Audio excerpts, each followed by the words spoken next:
Greetings, Faith Outreach Community Church. This is Alicia Parker Fusco.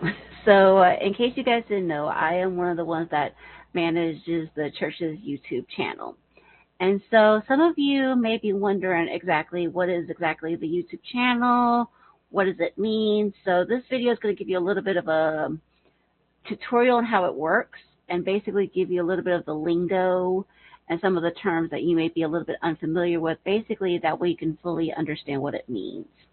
And my husband is basically helping me in the background to help show you what you can see visually. That way you can see how it works step by step in the process. Okay.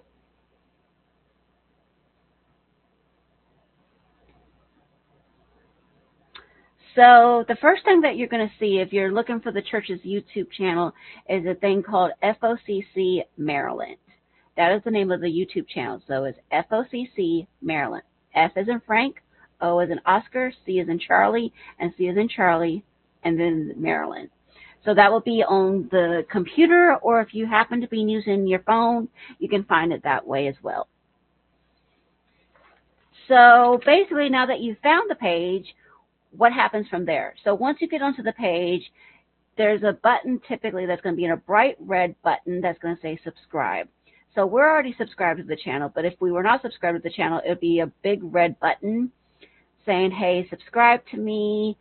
And basically you can say, okay, I only want to see some of the videos. I want only personalized videos. I want none of them. Or if you happen to say, I really don't want to keep watching the church's YouTube videos, you can always hit unsubscribe. But I highly don't recommend that one. But basically, if you subscribe, you can find out what's going on whenever we do a Bible study video, special events, or whenever the church is having a church service. That's how you would find out that we're having those videos. Also, you probably see a little bell. So that little bell basically lets you know, okay, this is letting me know videos are getting ready to come on, or this is letting me know that a new post has come onto the page, or basically say there's going to be a video that's coming up, say the next week, and you want to know what the next week's church sermon is, so you can maybe possibly take notes for. That will let you know, saying, okay, this is the next video that's coming up, this is the title of it tentatively, and then that way you can be prepared for it. Same thing as before, you can also get just all the notifications, only personalized ones, none of them, or say, I don't want to subscribe to any of those. But I highly recommend that you turn on the bell. Also, it helps if you check back and forth every so often to see if the church video is actually live, because sometimes the notifications don't always work like they should, unfortunately. So there's a section called Post. This is basically an online bulletin board. You can basically post photos in here. Sometimes you can post video links in here.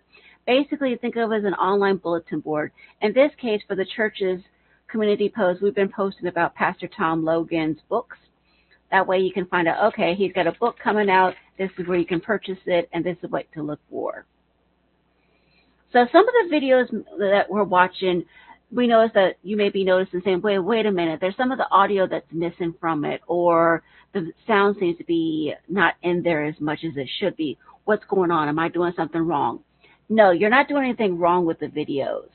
It's just YouTube very much wants to be a control freak. I hate to say it like that, but basically they want you to basically give them all the rights to the audio, anything that they feel like, oh, we want to own that too.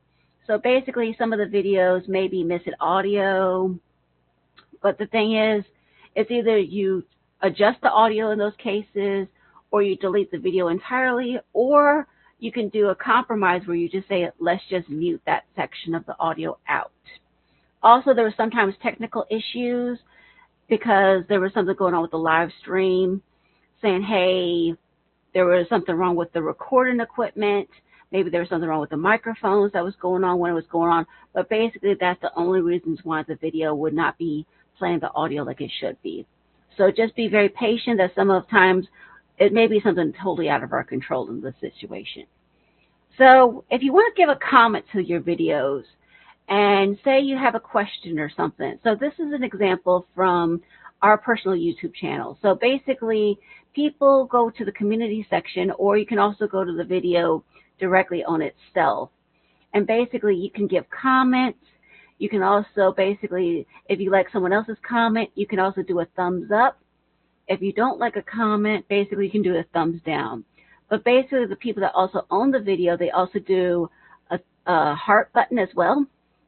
So the thumbs up basically lets people know, saying, oh, I really, really like this video. This video is really important to me. Or I really didn't like the video. I didn't feel like it was important to me. You do the thumbs down.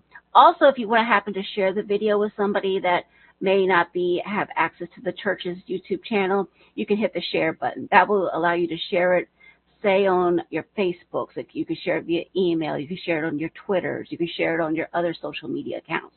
That basically lets people know, saying, okay, I want you to see this video as well. The download video is basically for people who might be someone that pays for YouTube, and basically that just allows you to keep the video onto your YouTube channel to watch at a future date, basically. Clip is basically where you want to see parts of the video, and you didn't want to see the whole thing, but you want to keep certain clips of it out of it. And there's some things you might want to remember, saying, okay, somebody had a special announcement and I want to keep a clip of that. That's basically what the clip button is. So, are you limited when you do these comments on these videos? Typically, you're limited to 500 characters, but basically you can be as chatty as you want. You can add smileys, you can add emotions. It's all up to you, but basically try to keep it appropriate as possible when you do so. But keep in mind that we do try to monitor those on a regular basis, and we try to give that feedback to the pastors. We try to share it with the rest of the team members, saying, oh, somebody had a question, somebody had a comment, somebody had a suggestion. That way everybody knows what's going on. So is your feedback helpful? Yes, it's very helpful, because as someone that's part of the social media team, I will tell you that we have meetings once a month. And basically during those meetings, we discuss on what's going on with the YouTube channel. We discuss what's going on with the other social media aspects. And basically this feedback helps us to improve and grow and to become better members as well. So are the videos, when I go onto the YouTube channel, are they in a particular order? So basically, when you come into the video, there is basically the latest videos are going to typically be on the top. And if there was any ones that were live, they're going to be in the second section called live. So normally the newest videos are on the top, the older videos are on the bottom. So the newest sermon would be on the top of this page, and then the older ones would be below that. So the next section is called playlist. What exactly are the playlists, you may be wondering. So the playlists are basically where you can find particular videos on particular topics. So say you wanted to see a former member's memorial service and that you were not able to attend. That would be under the recorded events at FOCC. If you want to see the technical aspects, which is more related for us team members to news, that's the technical one. The next one is called FOCC Church Sermons. That's pretty self-explanatory. Those go up typically to about, I believe, if I remember correctly, to about 2019 to the current date. So basically we're always adding into those, and that's where you can always find the previous sermons in there. The next one is called Dance Ministry. And there was basically praise, worship, dances that were done at Faith Outreach that were performed. And the final one is called Apologetics. Those are typically the Bible study videos done by Pastor Tom. Those are typically in there. There's also some sermons in there because they were apologetics topics. But basically they are in there. But basically they're not in chronological order. There might be a mix-up of order with that. But basically they are in there, and we are constantly updating and adding more to them as we go. Let's see what else. So I think that's just about everything I need to cover with you guys. So I'll go back to myself. I'll remove that for a second. So hopefully you guys find this very helpful, because like I said, if you don't understand how the YouTube process works, hopefully this explains a little bit better for you to understand how it worked, so you can watch it for yourself. And then if you have any further questions that we didn't cover in this one, we can always address that at a future time. But thank you so much for watching. This is Lisa Parker Fusco, sending her love and blessings from California. Bye!